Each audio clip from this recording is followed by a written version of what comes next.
Eto nga, magpapakain nga ako sa Eat All You Can na shabu-shabu. Syempre, wala ngang absent sa Team Budol kasi nga libre o diva nga. May pagpipilian nga pala kayo na cost dito mga kapitbahay. And syempre, jury po tayo. Tipid-tipid din pag may time o diva nga. Kaloka naman itong mga kasama ko. Puro gulay ang kinuha. Kala kambing ang kakain o diva nga.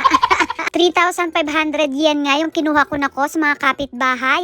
And isa-serve nila yung karne. Nasa 3 klase yan or 4.